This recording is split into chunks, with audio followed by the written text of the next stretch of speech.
Hi, and welcome to Bible Study with Friends, where our goal is to show and grow a passion for studying God's Word. I'm here with my friend Jason Wilson, and Jason and I are going to continue our study.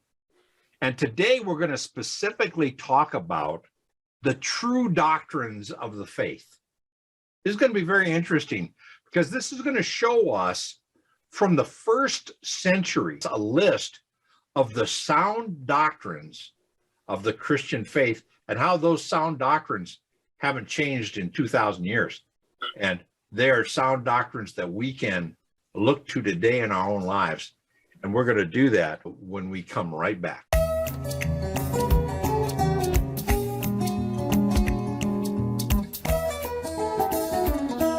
Welcome back to Bible Study with Friends. This is a real Bible study with my friend Jason, and there's no script, there's no rehearsal. This is what a real Bible study between a couple of buddies looks like. And we have invited you to sit in. Hope it's a blessing to you. If it is, hit the subscribe button and join our community. We'd love to have you. Today, we're going to be talking about this idea of the true doctrines of the faith. Paul is talking in Titus about true doctrine and living out true doctrine. Last week, we saw that, Jason, with older men, older women, younger men, all living out sound doctrine in their lives as a testimony. And so all of a sudden, Paul's going, well, now I want to make clear what I'm talking about when I'm talking about sound doctrine in our lives. Let's go to that. Are you ready? Yes, sir. We're going to go from chapter 2, verse 10 down to chapter 2, verse 15. We're going to finish the chapter today, talking about this as the doctrines in the first century church. And I've got them listed off here to the right. You can see I've made myself a list, and I have these numbers, and the numbers are over here in the text. So as we go through, we'll look at these numbers, and I'll show you the list over here. Verse 10, we backed up to verse 10 because it's a transition verse. When he says, adorn the doctrine of our God. Now, it's a cool thing about Titus, because if you go back, look what it says right here. God our Savior. And in 2 verses, it says, our great God and Savior, Jesus Christ. So Titus is making clear in the sound doctrine of just the teaching of the day. Paul's not making a big deal of it. He just says it as, well, of course, God is our Savior, and Jesus is our Savior, and Jesus is our God. If you ever have somebody say, the early church, the first century, now remember, these are written in the 60s. So this is only about 30 years after Jesus was resurrected. And it's clear that the doctrine of the early church is that Jesus was God, because he says, our great God and Savior, Jesus Christ. It's just an interesting little side deal. Let's go back to our sound doctrine. It says, the doctrine of God, our Savior, and now this is living out in every respect, as it said up here, living out sound doctrine. We talked about that last week. The word for just means because. So we want to live out sound doctrine because, and here's the interesting list. The grace of God has appeared, bringing salvation.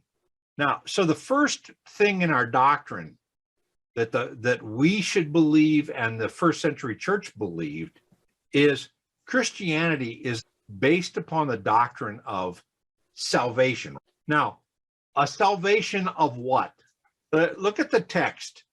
What does the text start with? The grace of God has appeared in the past tense form. Now, this is the key word right here, grace. So the early church was clear that it believed in salvation, but it's a salvation by grace. It's not a salvation by works. And we got to be careful not to be involved in a denomination or in a faith, a religion, a cult even, that puts emphasis on the works as a way of earning salvation or completing salvation. No. First century church is very clear. Sound doctrine was salvation by grace. So that's the first one. The second one is salvation to all men. Salvation is available for everybody. Yeah. It's not just available for Jews or just available for white men, or you know what I'm saying. Salvation is available by grace to everybody who by grace accepts that grace and asks Christ to be Lord and Savior in their life. That we see that coming up, our God and Savior Jesus Christ. But first thing is salvation. Do you see that? Second thing is in instructing us. Now, what is instructing us? The grace of salvation is instructing us to deny ungodliness and worldly desires. And that's a doctrine. That is a doctrine of we don't live in a way that satisfies every desire we have, and we go after that desire, if career-wise or financially or whatever. The whole doctrine in the Christian faith is denying yourself. Remember the verse that says, deny yourself, live for Christ, take up your cross, Luke, take up your cross daily and follow me.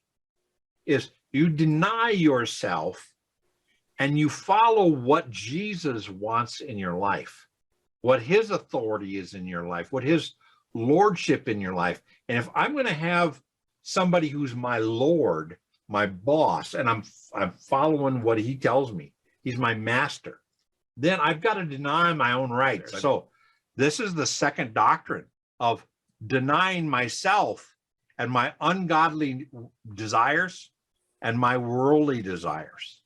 So the third one is looking for the blessed hope and appearing of the glory of our great God and Savior. Now, what would you call that as a doctrine? We're coming back. Okay, looking for, in other words, it's been a long time that Jesus gave the promise that he was going to come back. We should be living our Christian life in the context of the doctrine of expecting Jesus to come back anytime. Yeah. I should be living in a way that I'm ready for him to come back anytime. Yeah, I believe there's a crown for that too, right? Yeah, there's a crown for those who love the second coming. Yeah. I love the idea of the Lord came the first time, and I love that. But I love the fact that he's coming again. Yeah. I mean, So that's the doctrine of anticipating the second coming in how I'm living. Am I ready for the Lord to come back any moment? Or am I, oh man, I need to clean up my act before the Lord comes back? No, I'm looking for the blessed hope and the appearing of the glory of our great God and Savior, Jesus Christ. And then he digresses a little bit, who gave himself again to redeem us. But that is doctrine. He redeems us from what? From every lawless deed. So my life should be a testimony that I am acting in a way that's in accordance to sound doctrine. I don't say I'm saved and act a different way. That's what a hypocrite does. Yeah.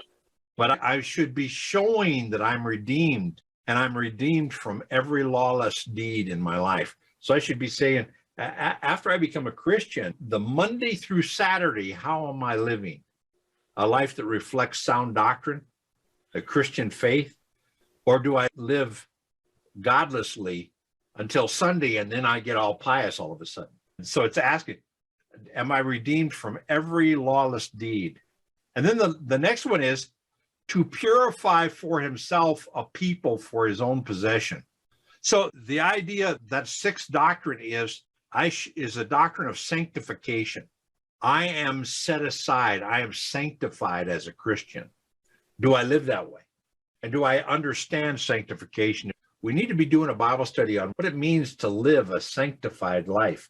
And it basically means to be set aside for God's use. Jesus says, you're sanctified for every good work. I've set you aside to accomplish good work. And here it says, I am sanctified to be pure. I'm purified and sanctified, and I belong to God. I'm a people for his own possession. And then the last one is zealous for good deeds. Yes. In other words, I should live out sound doctrine. And that was in the first century. They need to be living their good deeds for the sake of testimony. We don't just do good deeds because we're nice people. We do good deeds for the sake of the testimony of sound doctrine in our lives and showing people this is what it looks like to live a Christian life in sound doctrine. Somebody's always watching the believer. They're wanting us to mess up in today's society. I feel like anyone's looking for the believer to mess up so they can trample on him. Yeah, people at work are looking at us. People that we know in the community are looking at us. Your waitresses and waiters in restaurants, your people who take care of you in stores. Are you a nasty customer? Is that living out the Christian doctrine of good deeds? Or are you a good tipper because you're a Christian? I've talked to waiters and waitresses who watch Christians pray and bless their food, and then they give terrible tips, and they're demanding customers. We should be great customers, and we should give good tips, just to show as a testimony of this. And then in verse 15, he ends with this: these things, and this is addressed to Titus, but it's for all of us as Christians, mature Christians especially. We should be talking about sound doctrine in our life and exhort and reprove. Now, we should speak, and not just the guys that say, well, I should just live my faith and I don't have to talk about it. No, you should talk. Right here it says, speak these things, exhort. Now, exhort is a great word, Jason, because if I'm exhorting you, it means like a little tugboat. I'm coming alongside and just nudging you. Yep. I'm not shaking my finger. I'm not yelling at you, but I'm coming alongside as a friend, and I'm just giving you a little nudge. This is the direction you ought to be going. Yeah. And in our ministry as older Christians to younger Christians, we shouldn't be preaching at them and yelling at them and shaking our finger. We should be coming alongside them. That's why I love small groups. You come alongside and you can just nudge each other, exhort each other to righteous living and reprove. And that's where you go, I'm exhorting you. And when you do something wrong, you're going in the wrong direction, I just need to exhort you and nudge you back and reprove you a little bit with all authority. Now, what authority do you and I have, Jason, in our lives? What authority do we have? Yeah. Only that that's granted through Jesus Christ. I have no authority other than exactly than Jesus. But it's the authority of sound doctrine. Yes. Now, I teach all the time on Bible Study with Friends, and we take what the Bible says. That's why it's called Bible Study with Friends, That's not right. Len's opinion. I take, this is what the Bible says. Yeah. And every so often somebody will comment, you're completely wrong. You're off. You're teaching terrible things. And I'll respond and say, I appreciate your comments, but I'm just saying what the Bible says here. What verses do you have that say, and most of the time, they don't send any verses back. They just don't like what I'm saying. Don't take it up with me. Take it up with the author, because I'm just going by what the Bible says. That's why it's called Bible Study with Friends. So this idea of I speak and I exhort and I reprove with the authority that's found in sound doctrine, not my own authority. Yeah. Now, even a pastor who has authority, Titus was a bishop, and he had authority as a bishop, but his authority should be speaking, exhorting, and reproving because of the sound doctrine that he is speaking and exhorting and reproving according to sound doctrine. That makes sense? Yes, absolutely. So we as Christians need to be careful not to be adamant about our opinion about stuff, but we should speak the sound doctrine of the scriptures and be in the scriptures. And if you don't know what sound doctrine is, I've got a video on systematic theology that goes through the 9 solid doctrines of the faith. I'd encourage you to go and look that playlist up, go to our website And our website is listed below. Go to our website and go to playlist and look up systematic theology and watch those videos, because as a Christian, it'll give you tons of verses. There's even a workbook that you can get you can sign up for, and I'd recommend that you do that. Listen, we're going to end here because it says, let no one disregard you. Now, I can be disregarded as Len Allen, but if I stick with the scriptures and I'm speaking with the authority of the scriptures, you can't disregard the sound doctrine of the scriptures unless you disregard it at your own peril. So this is the idea of living out the sound doctrine of the church, this idea of salvation by grace, denying ourselves and denying the world, living sensibly, anticipating the Lord's coming, our redemption from the world, our sanctification from the world, and the good deeds that we're doing because we're believers. Nobody will disregard you if you do that. You do your own thing, people will disregard you all day long. I hope this has been a blessing to you. And if it is, subscribe, hit the like button, comment. I'd love for you to comment on this idea of sound doctrine in our lives. How's it doing in your life? And share that with us. And next week, we're going to be getting into chapter 3. And Jason and I will be back with our smiles. Jason will be smiling. I'll be smiling. Always smile. We'll do that when we come back next week. And until then, God bless you.